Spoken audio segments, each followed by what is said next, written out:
Vamos abrir João capítulo 14, verso 21.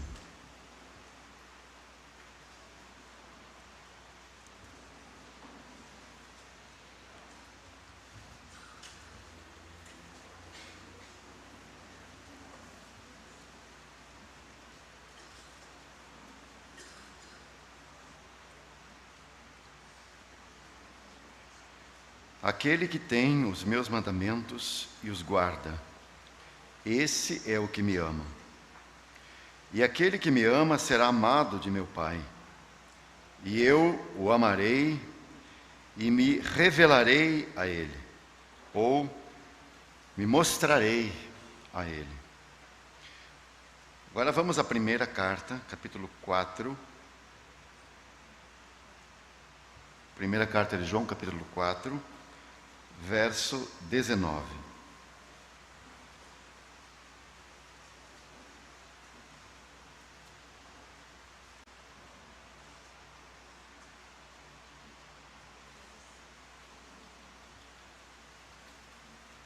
Nós o amamos, porque ele nos amou primeiro. Se alguém diz, eu amo a Deus, e odeia a seu irmão, é mentiroso. Pois quem não ama a seu irmão, ao qual tem visto, como pode amar a Deus a quem não tem visto? E dele temos este mandamento, que quem ama a Deus, ame também a seu irmão. E ainda vamos a Apocalipse, capítulo 2, verso 4.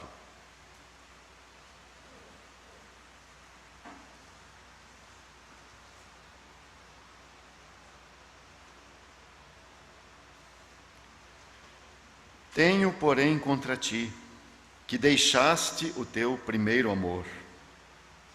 Lembra-te, pois, de onde caíste. E é muito interessante que esse verbo aqui, o significado dele, de fato, é vaguear. Então a tradução poderia ser: lembra-te de onde você começou a vaguear, de onde você saiu do caminho. E arrepende-te e pratica as primeiras obras. Até aqui. Vamos orar.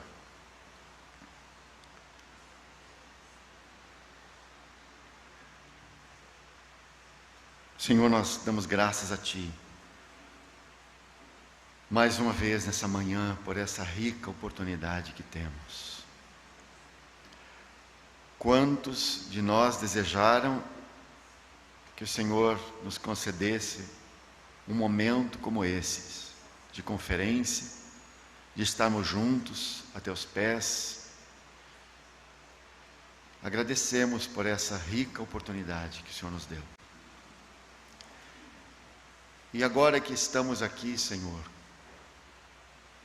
com essa Tua palavra aberta, essa Tua palavra inspirada, preservada e inerrante, vem ganhar os nossos corações, mais uma vez.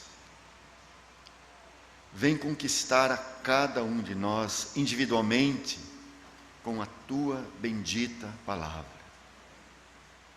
para que o nome do Senhor Jesus seja glorificado, seja honrado, seja engrandecido entre nós. Rogamos a Tua ajuda e o Teu amparo nessa manhã, que possamos juntos meditar na Tua palavra, com nossas mentes iluminadas, conduzidas pelo Teu Espírito, para que possamos perceber as Tuas coisas, possamos perceber as coisas celestiais. Ajuda-nos nessa manhã, é a nossa súplica, é a nossa intercessão comum aqui nessa manhã. É o que Te pedimos, Senhor. Amém. Amém.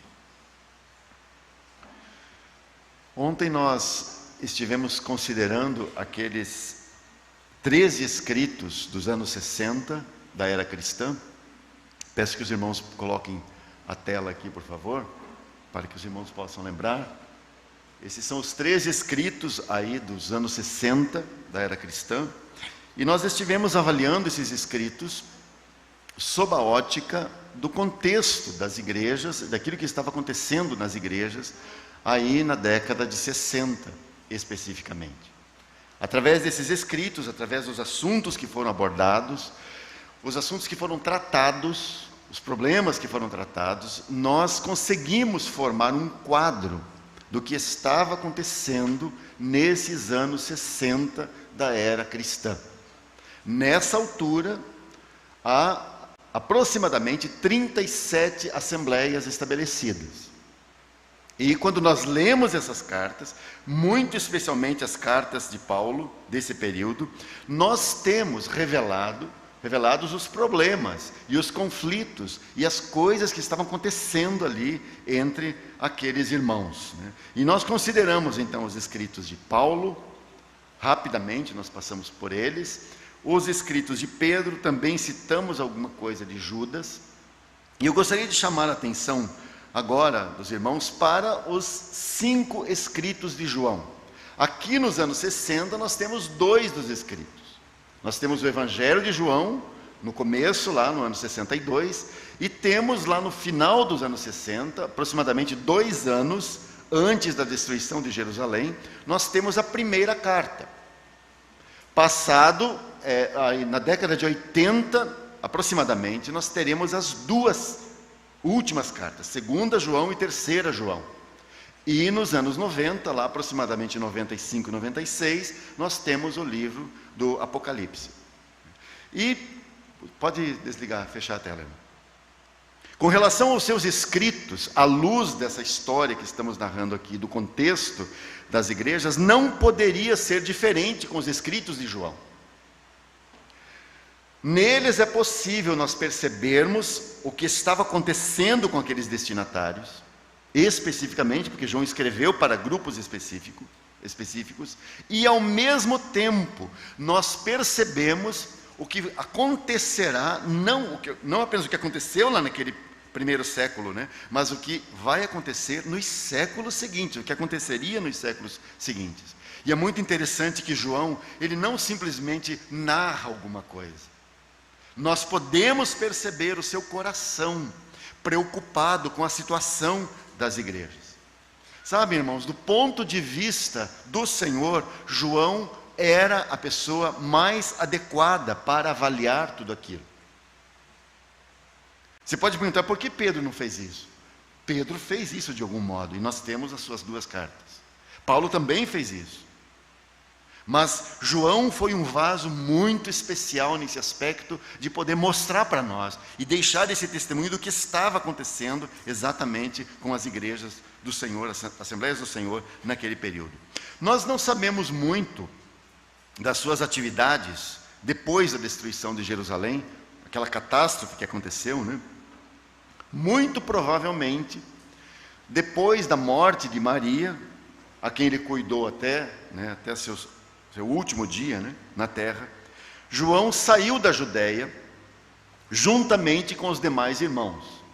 Os irmãos lembram daquela profecia do Senhor, em Lucas capítulo 21, quando o Senhor deixa esse aviso profético para os discípulos: quando vocês virem Jerusalém cercada, fujam. Fujam, os que estão na Judéia, fujam para os montes e não entram na cidade.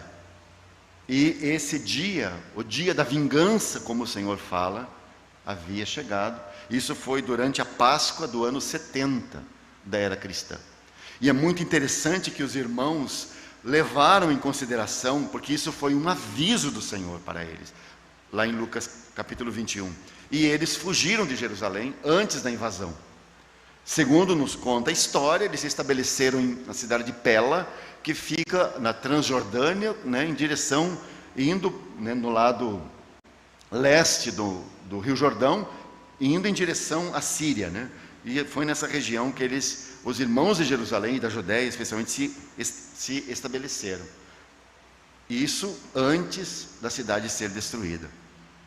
Bom, seguindo a ótica, e essa é a primeira leitura, eu falei ontem que nós faríamos 2 leituras, 2 tipos de leitura dos escritos de João.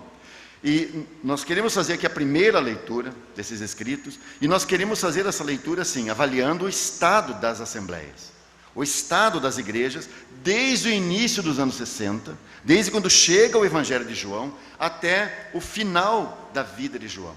E nós iremos fazer então essa primeira leitura, considerando isso, porque isso é tão importante, porque nos ajuda a compor esse quadro dos anos 60. Por que isso é importante, irmãos? Porque nós precisamos considerar isso, o que aconteceu naquele período. Porque boa parte dos escritos, se não a maioria das cartas do Novo Testamento, elas estão focadas naquele período ali. Elas atendem às necessidades daquele período. E me parece, irmãos, que as necessidades que aparecem nas assembleias naquele período, essas necessidades aparecerão sempre, porque essas necessidades são próprias dos últimos dias, são próprias dos dias finais. Agora, quando nós olhamos para os escritos de João, nós vemos que cobrem um período histórico assim de aproximadamente 65 anos. Então, se você pensar assim, que a morte do Senhor foi aí no ano 30 aproximadamente, né, você tem do ano 30 até o ano 96, quando foi escrito o Apocalipse, né? Então, os escritos de João cobrem assim 65 anos aproximadamente de história. O Senhor, sem dúvida, guardou João para ver as cenas finais das igrejas do primeiro século. Nós temos nisso um tanto daquilo que o Senhor havia respondido a Pedro acerca de João. Os irmãos devem lembrar disso lá no Evangelho capítulo 21, aquilo que nós citamos ontem no final, aquela cena extraordinária que João testemunhou e inspirado, escreveu, né, daquela cena da restauração de Pedro ao seu serviço ao lado do Senhor, quando o Senhor 3 vezes pergunta a ele, né, amas-me mais do que estes? E aí nós sabemos as respostas que Pedro dá ao Senhor aí, né? Mas depois de concluída esse assunto, esse ponto da restauração, Pedro vira para João, porque João é o seu companheiro de andanças com o Senhor. E ele vira para Pedro, ele se direciona a João e fala para o Senhor, e desse daí, o que vai ser dele? Ele não pergunta de mais ninguém, guarde bem, observe bem isso. Ele pergunta especificamente de João, e desse daí, o que vai ser? O que vai ser dele? E o Senhor é muito objetivo na sua resposta, né? Se eu quero que ele fique até que eu venha, que te importa a ti? Segue-me tu. E o texto lá nos explica que criou, assim, surgiu uma espécie de lenda, né, a respeito, uma história contada lá, de que João então não veria morte, ficaria até a vinda do Senhor. Nós sabemos que isso não aconteceu, né? João não ficou até a volta do Senhor, mas João foi mantido em vida para ver o declínio do testemunho do Senhor. Foi mantido pelo Senhor até ali para que pudesse nos deixar a mensagem que guiará o rebanho do Senhor nos últimos dias, que guiará o rebanho do Senhor no fechamento, na conclusão da história do Senhor com esse planeta e também da história do Senhor com a sua igreja. Então João vê o alvorecer da igreja e João vê também o seu ocaso, João vê também o seu declínio. Agora, quando nós tomamos o seu evangelho, é importante dizer que o evangelho de João é uma reação enérgica do Espírito Santo contra aquilo que está acontecendo, contra o declínio que já se vislumbrava no ano 62.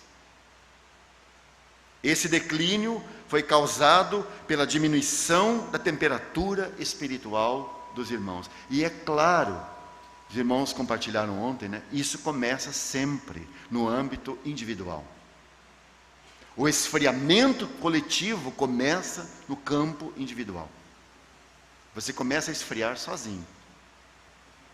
E outros vão seguindo o mesmo caminho, acontecendo a mesma coisa, até que você percebe que coletivamente há um esfriamento, há uma diminuição dessa temperatura espiritual. A vida cristã, e consequentemente a vida da igreja, é uma vida essencialmente espiritual. Nós aprendemos, através dos escritos de Paulo, que a vida cristã é uma vida em Cristo,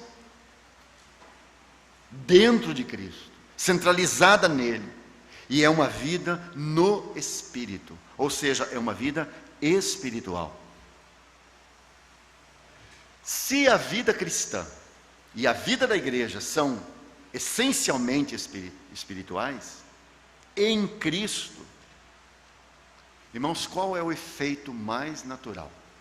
Essa vida enfrentará um antagonismo, uma contrariedade, um espírito contrário se manifestará. Tal qual aquilo que notamos durante a vida do Senhor enquanto esteve aqui. João capítulo 1, versos 4 e 5, diz assim que nele estava a vida. Lembra? Nele estava a vida, e a vida era a luz dos homens. E a luz resplandece nas trevas, e as trevas não a compreenderam. Você pode dizer assim, que a vida do Senhor foi uma vida perfeita, claro, absolutamente perfeita, como nosso irmão compartilhou ontem, mas foi uma vida por causa disso, uma vida que sofreu muita oposição, muito antagonismo.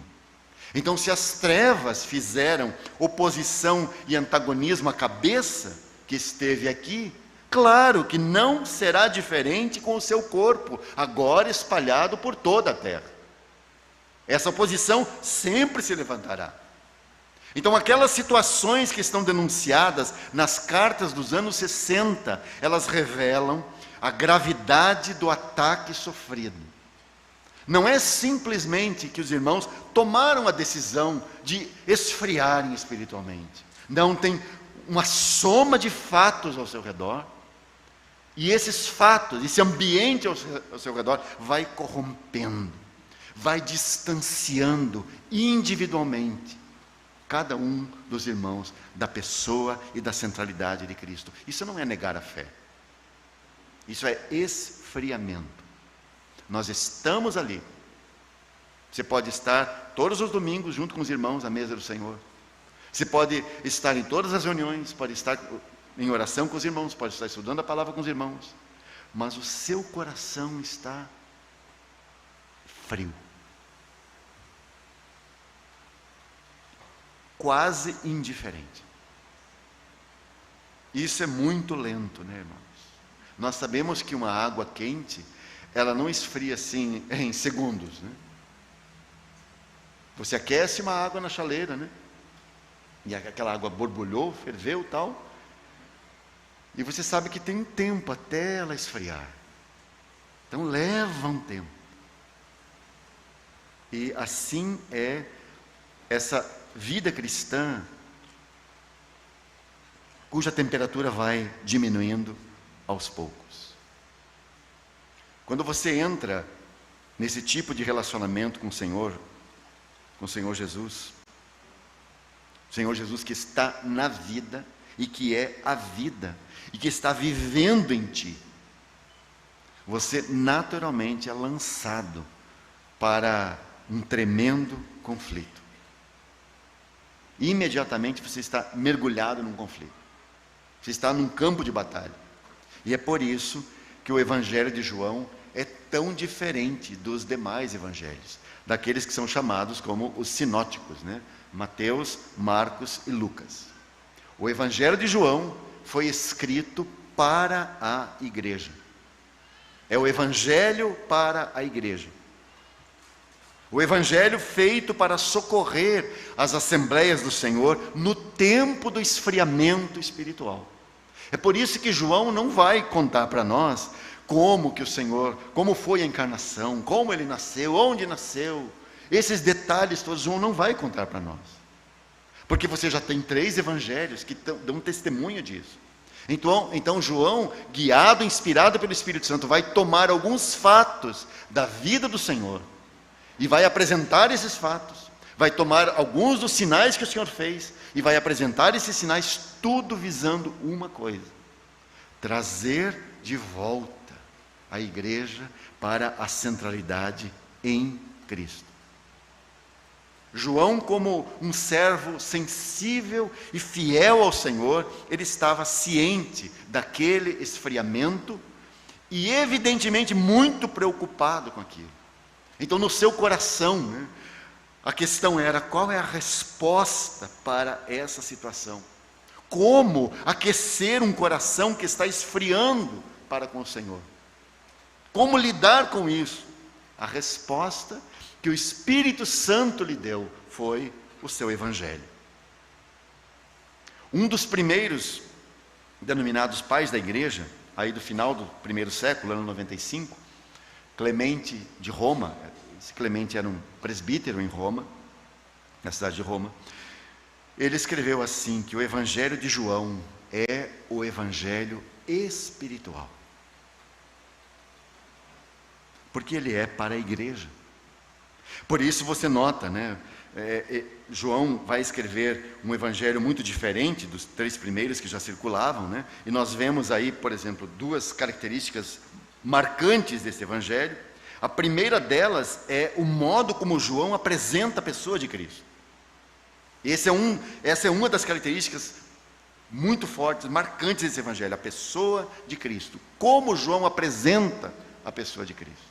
A pessoa de Cristo é assim: ele mostra quão grande é o Filho de Deus.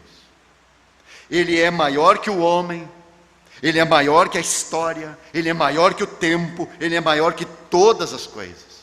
Por isso ele começa situando o Filho de Deus não em Belém, ou em Jerusalém, ou na Judéia, ou na Galiléia, não. Ele começa situando o Filho de Deus na eternidade. No princípio era o Verbo, e o Verbo estava com Deus, e o Verbo era Deus. É aí que o Verbo de Deus, o Filho de Deus, está situado. Essa é a sua origem. E então João mostra o que veio ao mundo com ele e nele. O que veio ao mundo com ele e nele? João nos responde: nele estava a vida.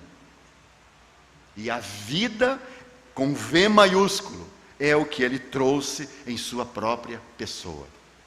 Aliás, no Evangelho de João, essa palavra é uma das palavras mais importantes, é uma palavra-chave: vida. E eu sempre vou falar com V maiúsculo, porque vida aqui não é a vida biológica, não é o tempo transcorrido, não, vida aqui em grego é zoé. Zoé o Espírito Santo usa essa palavra sempre que vai falar da vida celestial, da vida de Deus, da vida que é Cristo Jesus. Então essa é a primeira coisa, a grande característica que domina esse Evangelho, a pessoa de Cristo.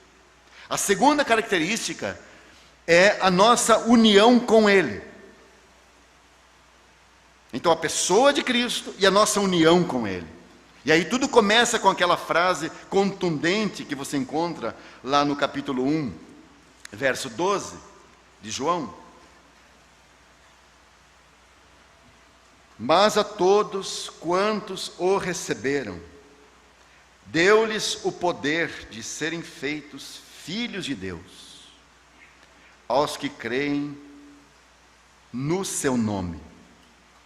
E me permitam ser literalista aqui no texto, né? Mas quando você tem aqui aos que creem no seu nome, né? A expressão que nós temos na língua original aqui é que creem para dentro do seu nome. E isso denota união, a nossa união com Cristo. É isso que aconteceu conosco quando fomos trazidos para Cristo, quando fomos iluminados pelo Espírito Santo. Então nós recebemos essa vida e fomos colocados nele. Nesse mesmo capítulo, no verso 16, é dito assim: e todos nós recebemos também da sua plenitude e graça por graça. Mais à frente, no capítulo 3, você vai encontrar aquela conversa privada de Nicodemos com o Senhor. E qual é o assunto daquela conversa? Aliás, Nicodemos, ele não sabe bem o que ele vai ouvir e também ele não sabe o jeito que ele está querendo, né? Porque ele começa um assunto e o Senhor não segue por onde ele deu o tom, né? O Senhor segue um outro tom e um outro rumo naquela conversa. Qual é o assunto do Senhor com Nicodemos? O nascer de cima. Pois o nascer de cima, o nascer de novo, o nascer do alto, é a porta, né, de entrada para Cristo, e também quando recebemos essa vida celestial. E aí você tem, desde esses primeiros versículos até o final, você vai encontrar o pensamento e a verdade da nossa união com Cristo. Então essas são as duas notas, ou as duas ênfases dominantes do Evangelho de João. A pessoa de Cristo e a nossa união com Ele. Tempos depois, seguindo nossa linha de história, vem o martírio de Paulo e Pedro, ano 67. E você pode imaginar assim que isso causou um grande abalo entre as igrejas, né? Eu não sei qual foi exatamente o abalo, né? Eu só sei que Paulo, na sua segunda carta a Timóteo, ele diz que ele foi abandonado pelos da Ásia. E você encontra várias menções ali de que ele, de fato, está sozinho. Mas após o martírio desses dois santos irmãos, João escreve a sua primeira carta. Então aí é ano 68 ou 69. E com essa epístola fecha aqueles anos 60. E agora, a partir daqui, chega o momento mais difícil para as igrejas e que afeta o testemunho do Senhor.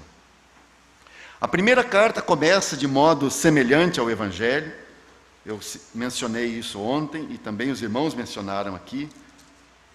Mas começa de modo semelhante, né? No Evangelho diz, no princípio, né, era o verbo. A carta vai dizer o que era desde o princípio, o que ouvimos, o que vimos com os nossos olhos, o que temos contemplado e as nossas mãos tocaram da palavra da vida. E aí tem algumas versões da Bíblia, tem isso entre parênteses, né? Porque a vida foi manifestada e nós a vimos, e testificamos dela, e vos anunciamos a vida eterna que estava com o Pai, e nos foi manifestada. E a partir já do verso 3 em diante, João passa a mostrar o que está naqueles que creem. Ou quem sabe, poderíamos dizer assim, o que deveria estar naqueles que creem. E aí você tem uma lista de 11 cláusulas. Através dessas 11 cláusulas, aí nesses 5 capítulos, aliás, cláusulas contundentes, ele vai mostrar as coisas que distinguem aqueles que são nascidos de Deus dos demais homens. Por que João insiste nisso? Porque esse é o ambiente espiritual aí do final dos anos 60. Quando entra naquele período em que nós não teremos mais escritos inspirados até o final do primeiro século. Por que João precisa falar 11 coisas que distinguem quem tem a vida daqueles que não têm a vida? É porque as coisas estão assim, irmãos, cinzentas. As coisas estão confusas. Você já não consegue mais distinguir quem é quem. Não é um quadro muito semelhante ao que temos hoje, irmãos? Às vezes você ouve certas personalidades falarem coisas muito bíblicas. E de repente eles começam a falar coisas que são, nós poderíamos dizer assim, que são verdadeiras aberrações. Ou falam coisas bonitas e a sua vida é uma aberração. E nós ficamos confusos. Mas eles dizem que a pessoa diz que crê em Cristo. Canta, grava música. Até escreve livros. Afinal, quem é quem? Quem é do Senhor? Quem nasceu do alto, quem não nasceu do alto? Quem é nascido de Deus, quem não é nascido de Deus? Então João vai nos dar uma lista de 11 cláusulas, 11 pontos. Eu apenas vou citar esses pontos. Nós não vamos entrar neles, porque seria careceria de talvez duas ou três sessões a mais, né? Mas quero apenas citar para os irmãos, né, a primeira delas: aqueles que são nascidos de Deus guardam os seus mandamentos. Isso é 1 João capítulo 2, versos 3 e 4, e o capítulo 3, verso 24.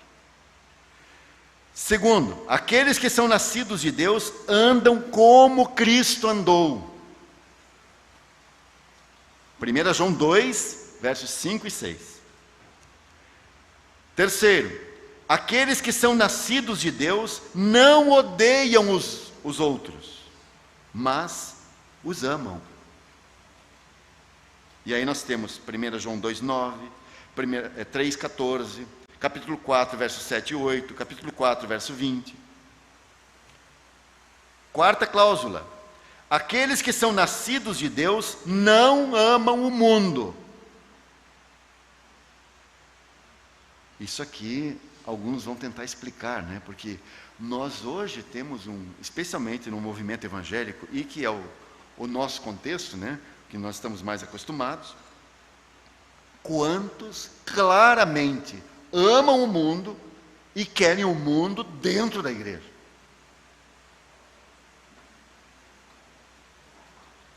E João é contundente, o Espírito Santo é contundente. Aqueles que são nascidos de Deus não amam o mundo, mas eles sempre vão dar um jeito de explicar isso. Não, veja bem, é que a igreja precisa ser sal e luz do mundo, sal da terra e luz do mundo. Como que a igreja, né, será sal da terra se ela não entrar lá nesses meios, nesses ambientes? Se ela não for até os perdidos? E aí não interessa onde os tais perdidos estão. Quinta cláusula: aqueles que são nascidos de Deus confessam o Filho e recebem e o têm. 1 João 2, 23, capítulo 4 também, verso 15, e o capítulo 5, verso 12. Sexto ponto: aqueles que são nascidos de Deus praticam a justiça. 1 João 2, 29.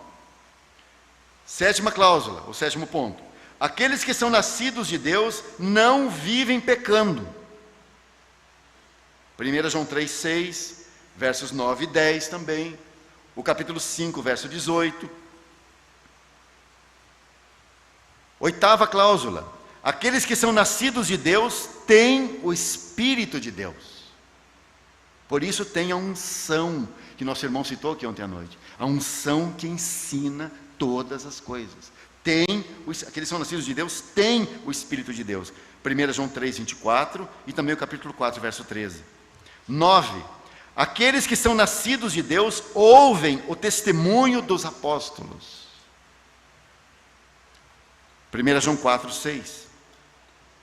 10ª cláusula: aqueles que são nascidos de Deus creem que Jesus é o Cristo. 1 João 5, 1. E por último, aqueles que são nascidos de Deus vencem o mundo. 1 João 5, 4. Você note que essas coisas todas, essas 11 cláusulas, são exatamente para orientar os irmãos, mostrar: olha, vocês precisam discernir as coisas, e é através desses pontos que você sabe quem é quem. Não tenta arrumar as coisas, não tenta adaptar, não tenta explicar. Ah, mas é que agora, século 21, sabe como as coisas são? Nós estamos expostos a mais tentações. Olha o que já foi dito para explicar a carnalidade no meio dos santos. Ah, mas é que agora, século 21, nós estamos expostos a muito mais tentações que lá no primeiro século.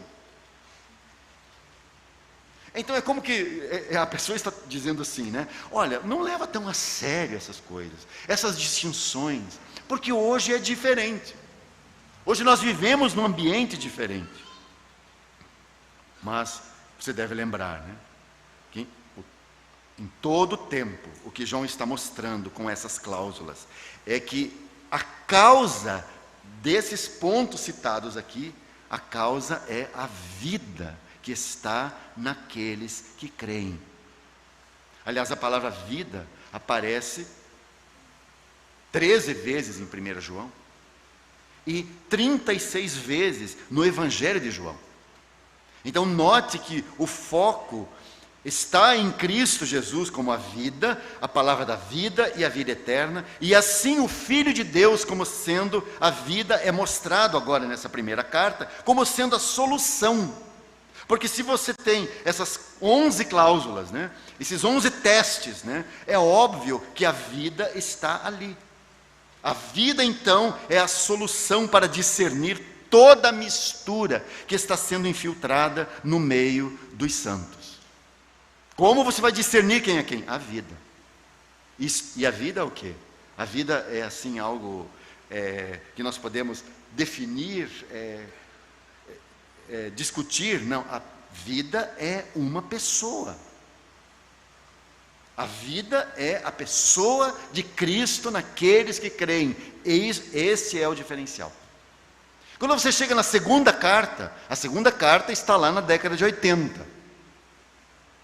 Então, passados alguns anos, ele escreve a sua segunda carta. E aquela segunda carta é destinada àquela senhora eleita, como ele diz lá no texto, né? Que conforme alguns estudiosos, trata-se de uma determinada assembleia local, destacada pelo seu apego à verdade, em contraste com aqueles ou aquelas assembleias que têm recebido o erro doutrinário que ataca a pessoa de Cristo, através de enganadores itinerantes. Muito provavelmente o gnosticismo é um dos erros que adentrou em muitas assembleias, porque explicava logicamente aquilo que era revelação. Mas explicava assim, muito distante daquilo que era a verdade em Cristo. Mas se apresentava como algo muito lógico e que explicava todas as coisas. Aliás, tem um escrito do segundo século, de um irmão chamado Irineu. Ele foi presbítero em Lyon, na França. Aí por volta década de 160, depois de Cristo. Esse irmão Irineu, ele foi companheiro de ministério de Policarpo, que por sua vez conviveu com João. E esse Irineu, ele faz uma exposição muito completa do que foi o gnosticismo. Porque anos 160, aquele período ali, o gnosticismo havia invadido muitas assembleias. Já estavam dominadas por esse mal, por esse erro doutrinário. Então João elogia essa determinada assembleia local por seu apego à verdade. E através do seu apego à verdade, rejeitou o erro doutrinário, que atacava a pessoa de Cristo. Na terceira carta, nós vemos 2 exemplos de obreiros fiéis ao Senhor. Lá, João cita Gaio e Demétrio. É uma carta, como a segunda, né, muito curta. Mas nós sabemos desses 2 servos do Senhor, Gaio e Demétrio, porque são citados aqui ligeiramente. Para quem foi escrita essa carta, né, tão rápida, apenas 15 versículos que temos. E nós sabemos desses fiéis servos do Senhor. E João fala deles em contraste com um outro homem citado aqui, que é esse Diótrefes, que está no versículo 9. E João disse assim: eu tenho escrito à igreja, mas Diótrefes, que procura ter entre eles o primado, ou a primazia, não nos recebe. E agora você precisa saber o que significa primado. Não podemos entender que isso aqui já está desenvolvido, aquilo que vai se transformar naquela liderança de um homem só, e depois esse homem que se torna o bispo, né? Então ele está acima dos presbíteros, e de repente ele está acima de vários presbitérios. E ele domina vários presbitérios. E essa é a figura do bispo a partir do segundo século. Que não é mais um entre os irmãos numa assembleia local. Não, eles deram um outro significado para a palavra bispo, e esse homem agora tem um poder sobre anciãos de outras assembleias. Então, não é isso ainda. Tá? Aqui nós temos uma semente. A primazia aqui, é interessante que a palavra em grego é uma palavra que deriva de philos ou de filéu, como nós conhecemos, que é a amizade. Amor entre amigos. Tá? A palavra é filoproteuo, e significa aquele que se associa com alguém através da amizade para dominá-lo. Você já viu isso em algum lugar? Ele se associa com alguém. E esse homem era um dos presbíteros, provavelmente, ou certamente, nessa assembleia local. E ele passou a desenvolver uma grande amizade com os irmãos e provavelmente com os demais colegas de serviço ao Senhor, para exercer sobre eles domínio, influência. Como? Através da imposição? Não, irmãos, através da amizade. Você encontrará o amor filéu, né, como nós conhecemos, em vários lugares do Novo Testamento. E ele é saudável. Aliás, várias cartas, onde se você pegar uma concordância em português e digitar lá amor, e também o verbo amar, você encontrará assim, várias, claro, depois eu vou falar quantas vezes exatamente, tal, mas você encontra, nem todas as vezes quando aparece amar ou amor, é agape. Às vezes é filéu. E é algo muito, o Senhor recomenda que haja esse amor entre nós, essa amizade entre nós. Mas como nós usamos essa amizade? Você pode usar da amizade, desse apego relacional para dominar as pessoas. E isso acontece muito especialmente com os homens que estão à frente, que têm responsabilidades na casa de Deus. Você usar dessa relação para fazer reféns. E esse Diótrefes é o tal. E João continua dizendo no verso 10: por isso, se eu for visitar os irmãos, trarei à memória as obras que ele faz, proferindo contra nós palavras maliciosas. E, não contente com isto, não recebe os irmãos, e impede os que querem recebê-los, e os lança fora da igreja. E é muito interessante que João respeitou isso até um ponto, e parece que não foi, né? Porque esse homem se impôs, usou esse ambiente relacional para dominar os irmãos. E falar: João aqui não pisa, João aqui não vem. Esse é o ambiente, esse é o contexto do que está acontecendo na igreja, nas igrejas. Bom, finalmente nós chegamos ao último de todos os escritos do Novo Testamento e de toda a Bíblia, que é a revelação de Jesus Cristo, o Apocalipse, escrito então por volta do ano 96. E aqui nós temos aquelas 7 cartas mandadas pelo Senhor às 7 assembleias da Ásia Menor. Através dessas cartas, aqui nós temos um quadro completo, né? Porque aqui nós vemos o estado decadente das igrejas, não apenas no final do primeiro século, mas aqui nós temos o estado que se formaria, o mal em sua forma madura, que viria nos séculos seguintes, até tocar os nossos dias, até chegar nos nossos dias, que são os dias finais. Aliás, no estágio final, quando chegamos em Laodiceia, a 7ª assembleia aqui, a pessoa de Cristo está ao lado de fora da igreja. E notem como essa história começa. Começa o Senhor dizendo lá para a assembleia em Éfeso: tenho, porém, contra ti que deixaste o teu primeiro amor. Como termina essa era das igrejas. O Senhor está ao lado de fora. Eis que estou à porta e bato. Se alguém ouvir a minha voz e abrir a porta, entrarei em sua casa e com ele cearei e ele comigo. Você percebe que quadro é esse? O Senhor está fora daquilo. Aliás, nós tendemos a pensar que Laodiceia é a igreja em seu estado de apostasia, não é? É assim que nós pensamos. Então, quando nós ouvimos de erro doutrinário, de heresia, nós logo lembramos de Laodiceia. E nós estamos um tanto enganados. Porque Laodiceia não é a igreja da apostasia. Não é uma igreja assim que aderiu ao ecumenismo, por exemplo, como tantos grupos já fizeram. Ou que aderiu ao liberalismo, por exemplo. Aliás, eu vi o site de uma igreja, uma denominação muito antiga, na época da Reforma ainda, na Holanda. E lá dizia assim: quem somos?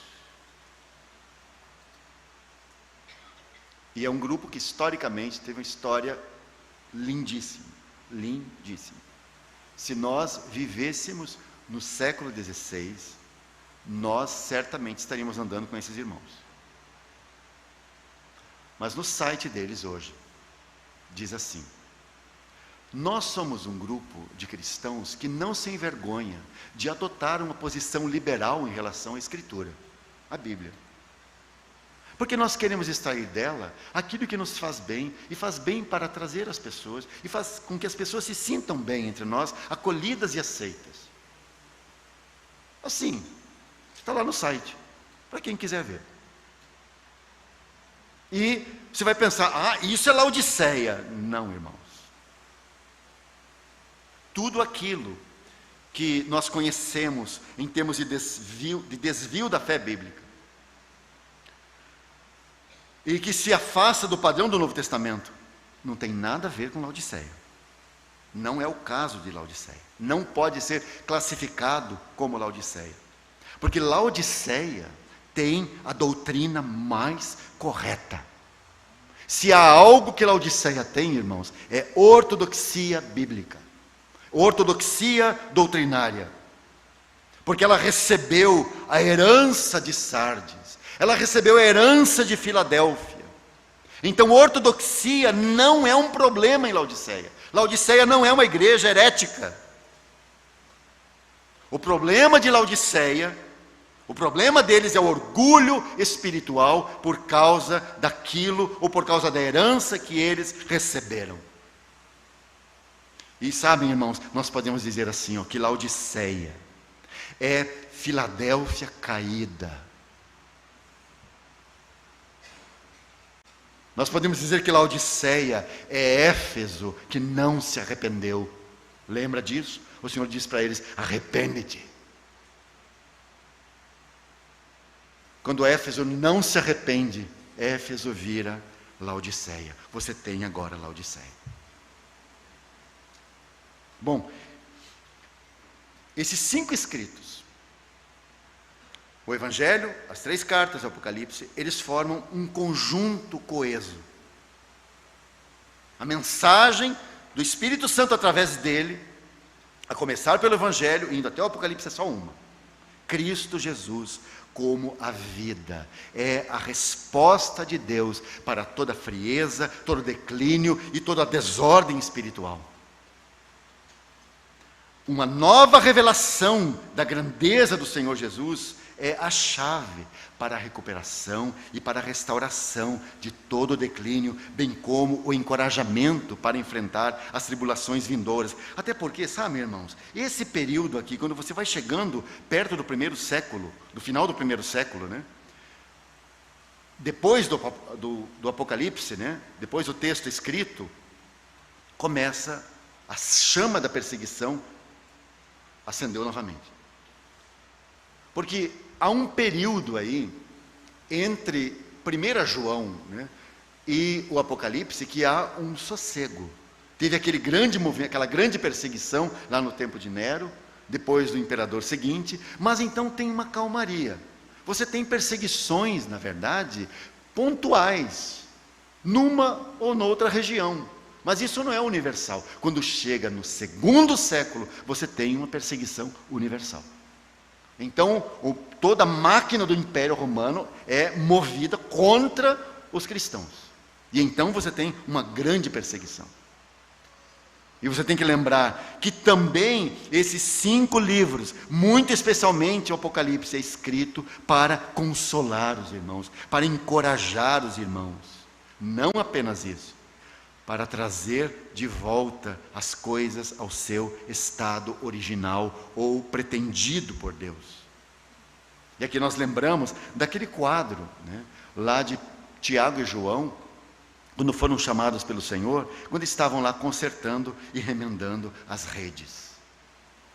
Então, o trabalho de João, né, ele é o último a partir para o Senhor, e o Senhor deixa com que ele fique aqui nessa terra, e ele testemunhe esse declínio, e ele é aquele através de quem o Senhor irá trazer de volta as coisas ao seu estado original, para que o testemunho de Jesus Cristo seja restaurado nas igrejas.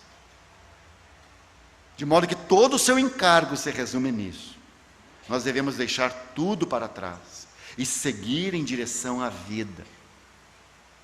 Nós podemos ter um ensino verdadeiro, nós podemos ter muito trabalho, aliás, muito trabalho. Você nota que em todas as igrejas isso é elogiado, eles trabalham muito, há muito trabalho. Aliás, a palavra trabalho, lá usada pelo Espírito Santo na língua original, significa trabalho árduo. Não é trabalho simples, é trabalho árduo, trabalho pesado na obra de Deus. Então você tem muito trabalho, você tem homens dedicados, você tem perseguição como prova de que estamos corretos, porque a perseguição foi vista assim pelos irmãos. Nós estamos sendo perseguidos, aliás, o Senhor falou isso.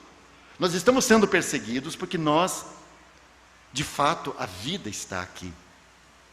Agora, você sabe, você vai ler essas 7 cartas e você descobre, você percebe que tudo isso está acontecendo independente da vida.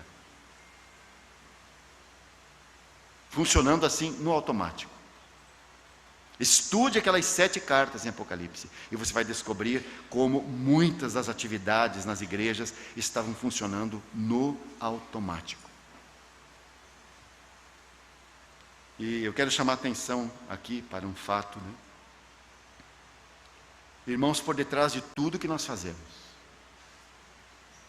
muito especialmente para o Senhor, por detrás de tudo o que fazemos sempre, há uma motivação, que pode ser correta ou não.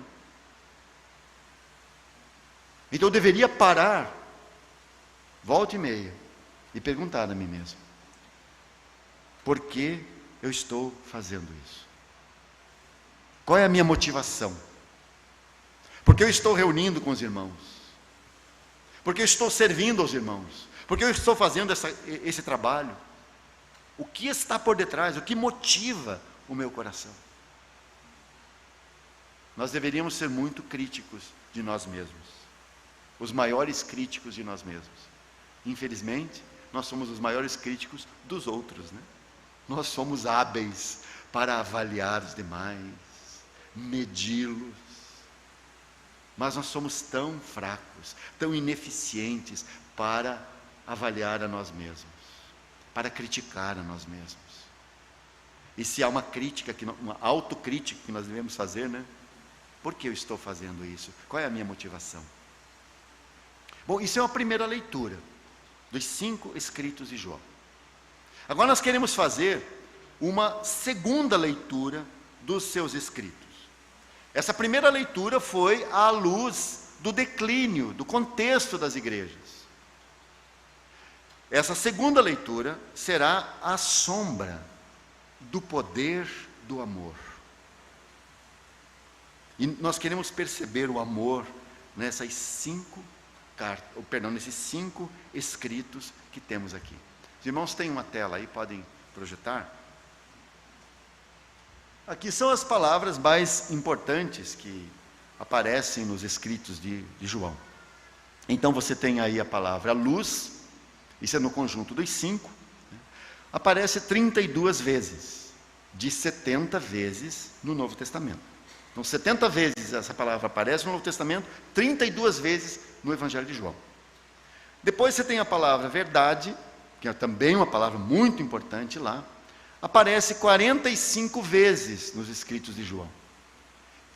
45 de 110 no Novo Testamento.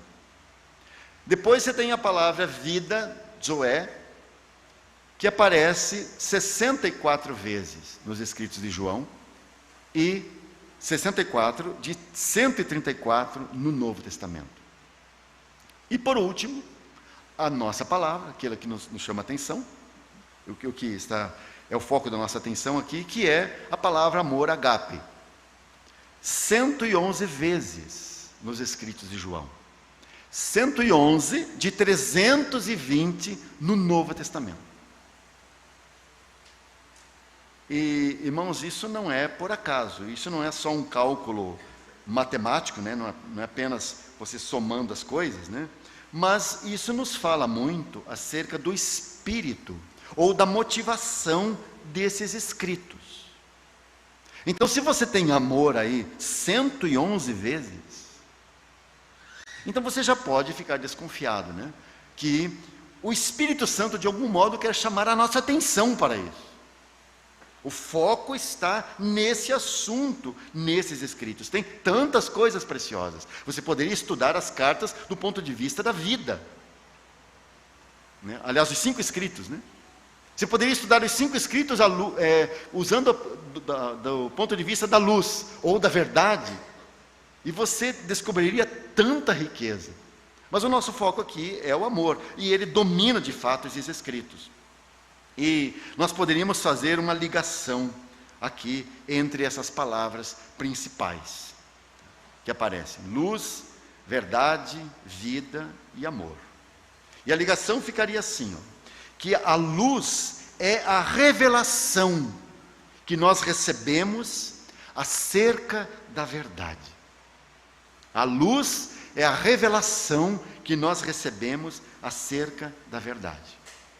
Qual é o resultado da verdade em nós? O resultado da verdade é a vida, com V maiúsculo. E a evidência dessa vida é o amor. Então você nota que tudo está girando ao redor disso. É isso que está pode desligar, irmão, tela. É isso que está por detrás o tempo todo. Há, aliás, uma progressão no tema do amor nesses escritos. E agora você pode entender por que João é conhecido como o apóstolo do amor. Claro, irmãos, aqui tem amor por trás de tudo. É o amor que está por detrás do Evangelho, é o amor que está por detrás das cartas, e você pode ter certeza, é o amor que está por detrás do Apocalipse. E assim nós queremos seguir, então, subindo dando mais uma volta nessa espiral, né? Estamos fazendo isso na leitura que estamos aqui dos 5 escritos, né? Nós já passamos uma vez por eles, agora vamos passar de novo por eles, e só que num degrau acima, sob a ótica do poder do amor. No Evangelho, nós descobrimos, capítulo 3, verso 16, que Deus amou o mundo de tal maneira que deu o seu Filho unigênito. Nenhum evangelista prestou tanta atenção, olha logo no começo do Evangelho, nenhum evangelista prestou tanta atenção ao amor como João. O amor é citado em Mateus, em Marcos e Lucas, que são os sinóticos. Eles falam do amor, mas quando eles falam do amor, eles falam do amor à sombra do mandamento da lei de Moisés. Quando você vai para essa história do amor na lei de Moisés, você ficará surpreso com o que o Senhor fala do amor. Vamos olhar alguns versículos lá em Deuteronômio, capítulo 10. Tem no capítulo 10, no capítulo 11 e no capítulo 13.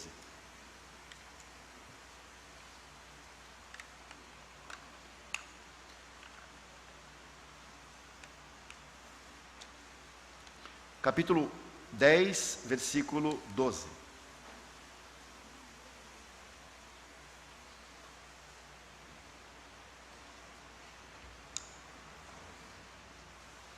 Agora, pois, ó Israel, que é que o Senhor teu Deus pede de ti, senão que temas o Senhor teu Deus, que andes em todos os seus caminhos. Agora, olhe essa frase: e o ames. Nós estamos acostumados a lidar com a lei e tratar a lei de Moisés como assim, aqueles 613 mandamentos assim, que são para arrebentar você e amarrar você ao chão, porque é isso que eles fazem. Você não vai levantar daqui. E de fato, a lei foi para Israel e é para o gênero humano. Assim, são 613 quilos que te prendem no chão e você não levanta, você não anda. Agora, lá nesses 613 mandamentos, você vai encontrar esse mandamento: e o ames, e sirvas ao Senhor teu Deus. Você percebe a ordem? Não é sirvas e o ames, não. O ames e sirvas, porque o serviço deve ser produto do amor. E o sirvas ao Senhor teu Deus com todo o teu coração e com toda a tua alma, que guardes os mandamentos do Senhor e os seus estatutos que hoje eu te ordeno para teu bem. É uma pergunta que o Senhor está fazendo aí. Agora no capítulo 11, verso 1. Amarás, pois, ao Senhor teu Deus e guardarás as suas ordenanças e os seus estatutos e os seus juízos e os seus mandamentos todos os dias. Parece que os israelitas entenderam isso daqui ao contrário pela metade. Porque a ênfase toda deles era assim: guardarás as suas ordenanças e os seus estatutos e os seus juízos e os seus mandamentos todos os dias. Aí João vai nos dizer no final: e os seus mandamentos não são pesados. Mas Israel tomou apenas essa parte: guardarás as suas ordenanças. Mas o que vem antes de guardar? O que fará com que os israelitas, o povo de Deus, guarde os seus mandamentos? Amarás, pois, ao Senhor teu Deus. Porque Deus, desde sempre, é um Deus que ama e quer ser amado.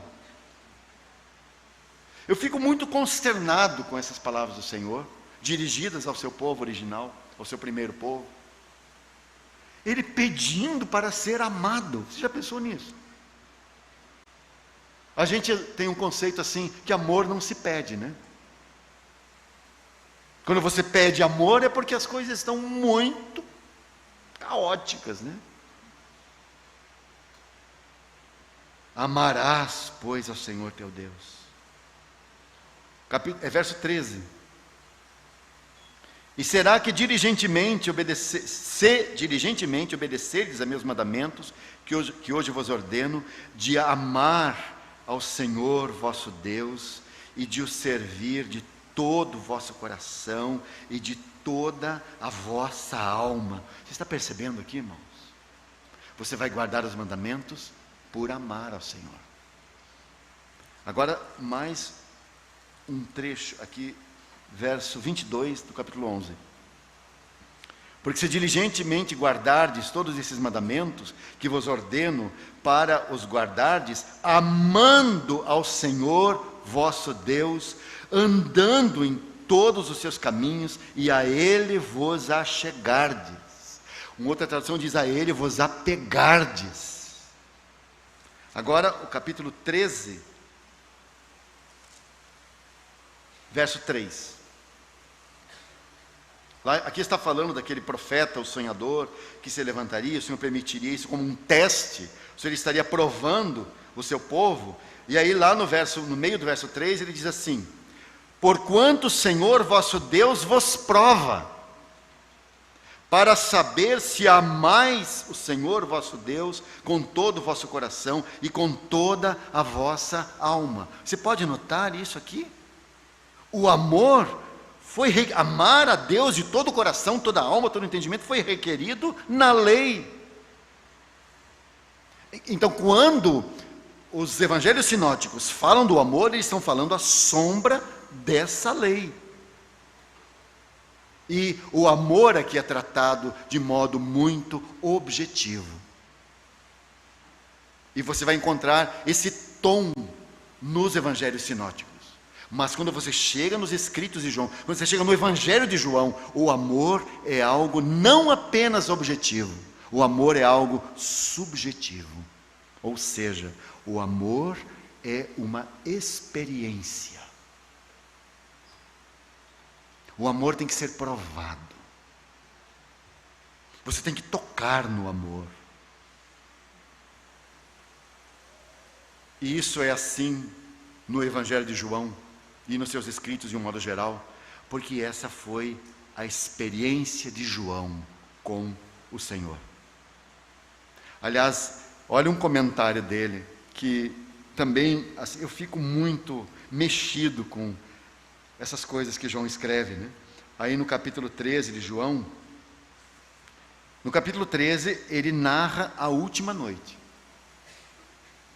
as últimas horas. Ele não sabe, lá na situação, ele não sabia que eram as últimas horas do Senhor. Mas ele começa assim, o verso 13, o capítulo 13, verso 1, porque isso aqui foi escrito 32 anos depois da ressurreição do Senhor. Então ele já refletiu sobre isso, né?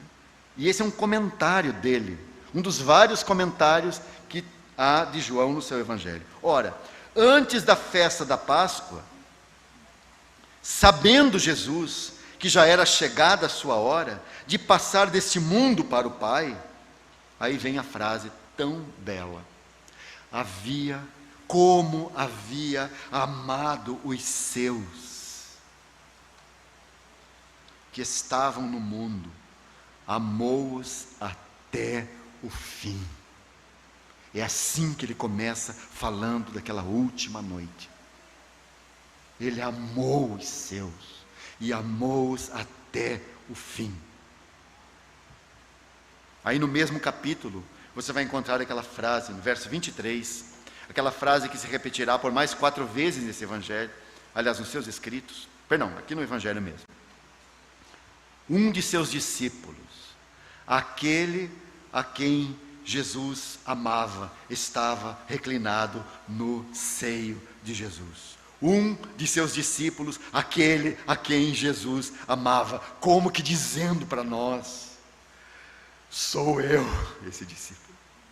Eu sou a prova viva do seu amor, eu provei o seu amor. Amor para mim foi uma experiência, porque eu o conheci. Ah, irmãos, o amor de Deus não é um conceito abstrato. O amor não tem uma definição filosófica, não tem uma definição lógica, porque o amor agape, o amor de Deus é uma experiência, e uma experiência, a experiência com uma pessoa, Cristo Jesus. Então João, quando falava disso, nós podemos imaginar e podemos ter a certeza de que isso é verdadeiro. Ele falava disso com seu coração em chamas. Ele podia dizer: Ele me amou. Ele me amou.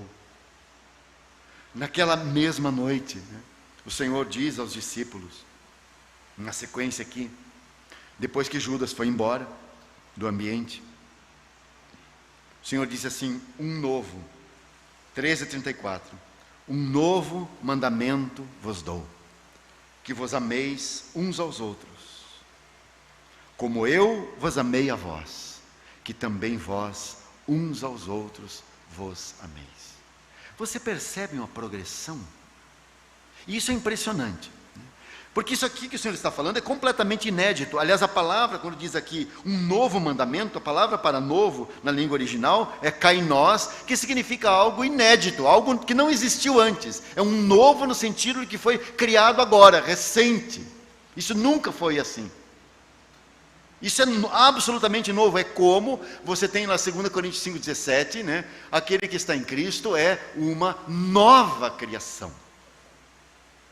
É uma criação absolutamente inédita, nova, não existia antes. Então aquilo que você tem em 2 Coríntios 5,17, aquela vida, o que nós recebemos, aquela nova criação, é algo inédito, não é dessa terra. Então esse amor aqui não é dessa terra. Não é o homem tentando amar a Deus, tentando amar ao outro. Não, irmãos. Um novo mandamento vos dou, que vos ameis uns aos outros.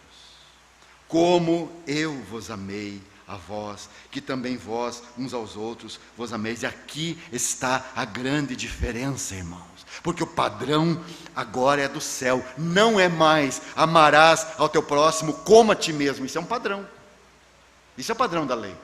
É muito simples. Como você gosta de ser tratado? Trate o outro. Você gosta de ser bem tratado, ser bem acolhido? Então faz assim com os demais, com os seus semelhantes. E você acredita que Israel nunca conseguiu cumprir isso? Agora tem algo novo. Não, o padrão não sou eu. Não é como a ti mesmo. O padrão é como eu vos amei a vós. Como eu amei vocês. Amem assim uns aos outros. Porque agora você tem um padrão celestial. Irmão, somente João registrou isso. Somente João notou essas palavras. Porque isso tocou muito fundo em seu coração. E por todo o Evangelho você encontrará essa linha de ouro do amor celestial. Agora, quando chega lá no 14:21, nós temos o que pode ser chamado de o santo dos santos do amor. O que é o santo dos santos do amor? Verso 21 de João 14. Aquele que tem os meus mandamentos e os guarda, esse é o que me ama. E aquele que me ama será amado de meu Pai. Olha só. E eu o amarei e me revelarei a Ele. Tem muitas palavras, muitas frases lindas sobre o amor aqui em João, mas eu tenho para mim que esse é o ponto mais alto, é o ponto culminante. Por isso eu quero chamar aqui de o santo dos santos do amor. João 14:21. Quando nós olhamos para as 3 cartas, o amor está lá de novo, mencionado um pouco mais que a cada 2 versículos. Se você somar as 3 cartas, você vai ter 133 versículos. 1 João, 2 João, 3 João. E nesses 133 versículos, você vai encontrar 61 menções ao amor. Será que isso quer dizer alguma coisa? Será que o Espírito Santo quer dizer alguma coisa, né? Olha, irmãos, o amor era de fato o tema fervente em João. E o tema do Espírito Santo para aquela hora, e aqui estava esse vaso adequado para isso. Tem uma frase repetida lá na primeira carta, e essa frase está repetida 4 vezes, que é a frase assim: em nós é aperfeiçoado o seu amor. E em nós é aperfeiçoado o seu amor. Ela aparece logo no capítulo 2, no versículo 5, depois vai aparecer no capítulo 4, verso 12, verso 17, verso 18. Em nós é aperfeiçoado o seu amor. Aqui nessa frase está o crescimento ascensional do amor em nós. O amor aperfeiçoado, o seu amor aperfeiçoado em nós. Isso quer dizer assim, irmãos, o amor de Deus, ele é completo em si mesmo. E é completo em si mesmo porque é o amor de Deus. Mas estando em nós, o amor cresce ou é aperfeiçoado no sentido de expandir-se, de avançar mais e mais, de dominar as nossas afeições. Os irmãos entendem? O amor propriamente em si mesmo ele não tem aperfeiçoamento, porque ele está completo. Mas estando em nós, ele se expande. E isso é o amor aperfeiçoado, o crescimento ascensional do amor em nossos corações. Portanto, o amor falado nos escritos de João é algo celestial. É celestial na sua essência, é celestial nos seus efeitos.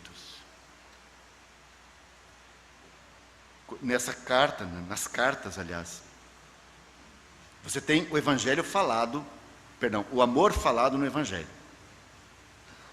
Quando você chega nas cartas, o amor que foi falado lá no quarto evangelho, o amor é explicado para nós. No evangelho falou tanto do amor e de amar, mas quando você chega em 1 João, o Espírito Santo diz assim: Deus é amor.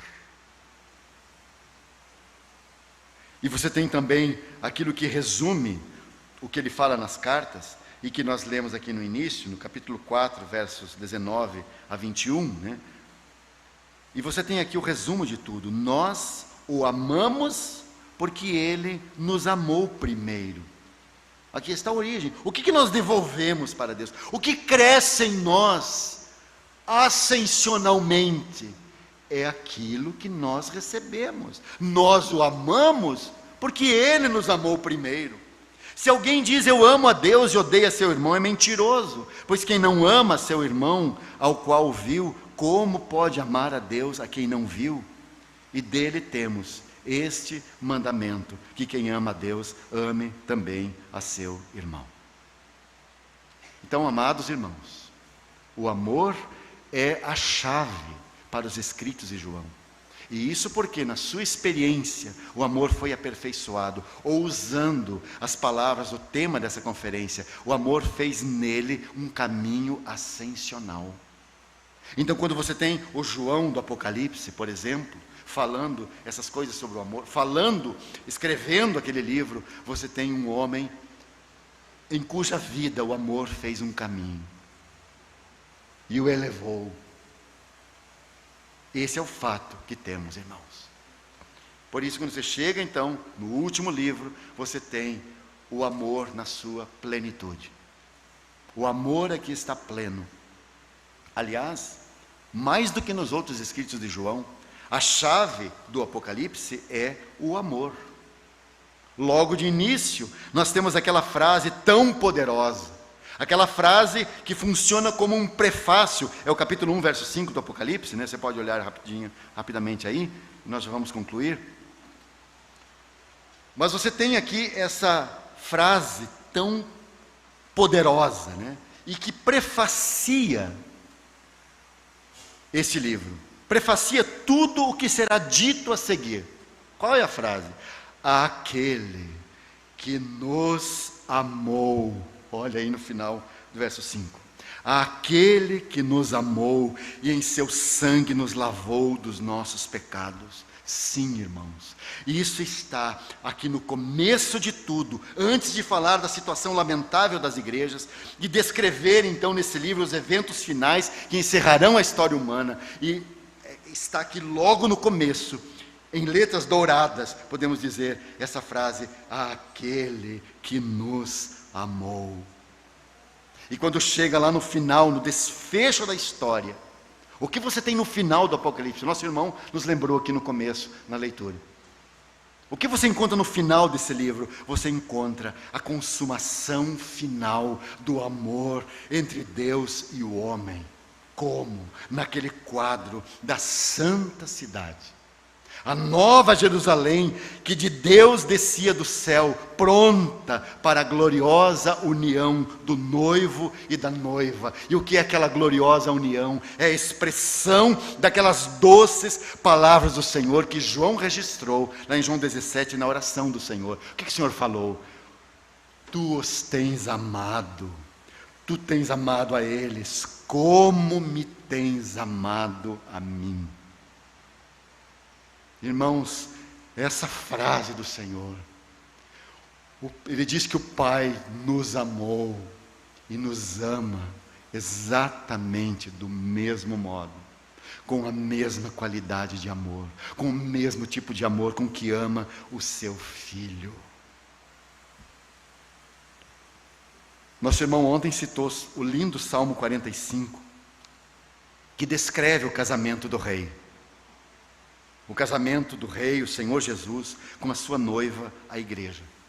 E lá nós temos alguns fragmentos daquele dia que Apocalipse 21 nos descreve, que você encontra lá no final daquela revelação.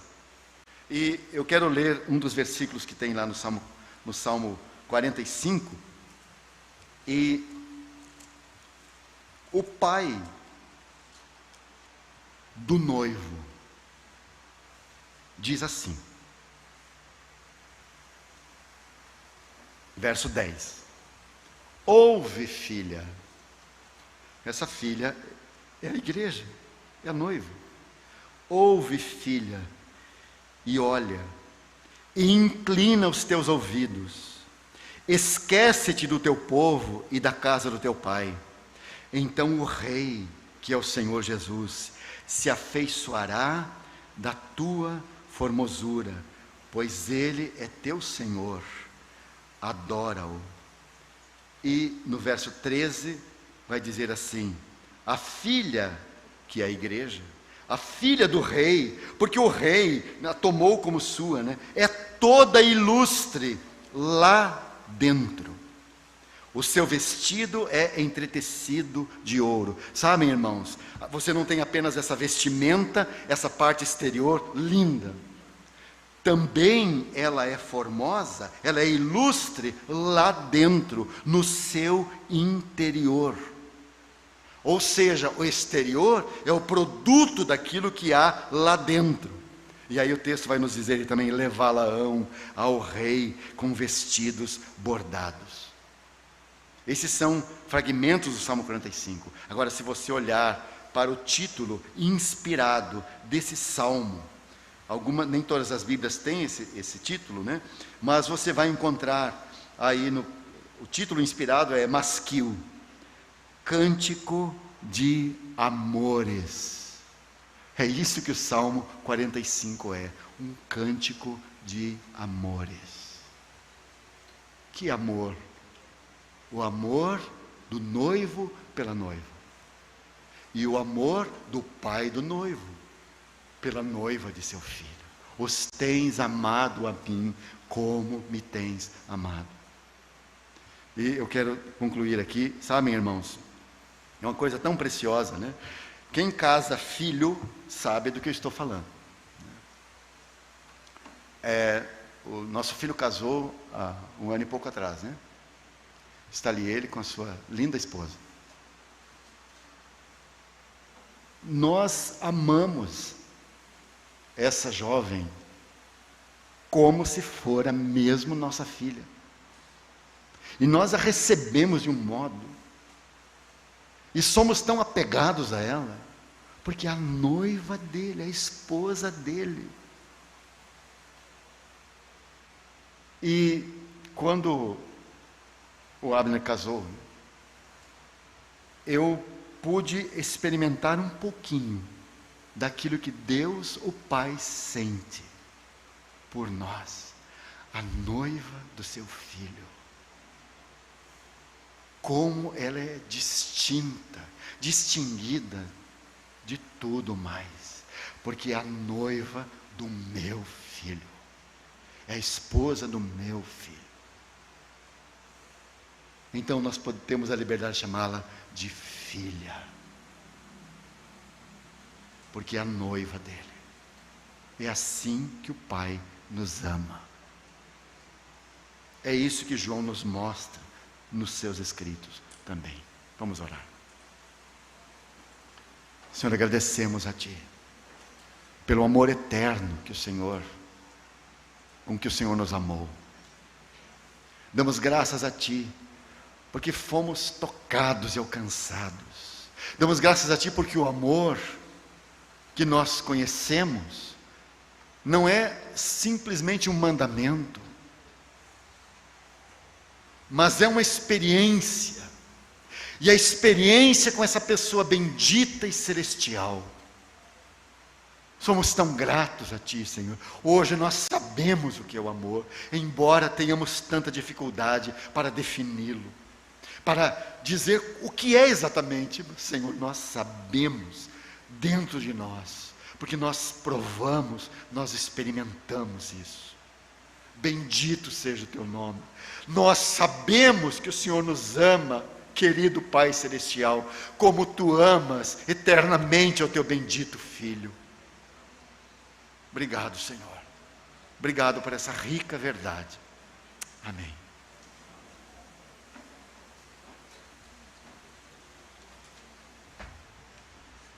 Irmãos, um aviso.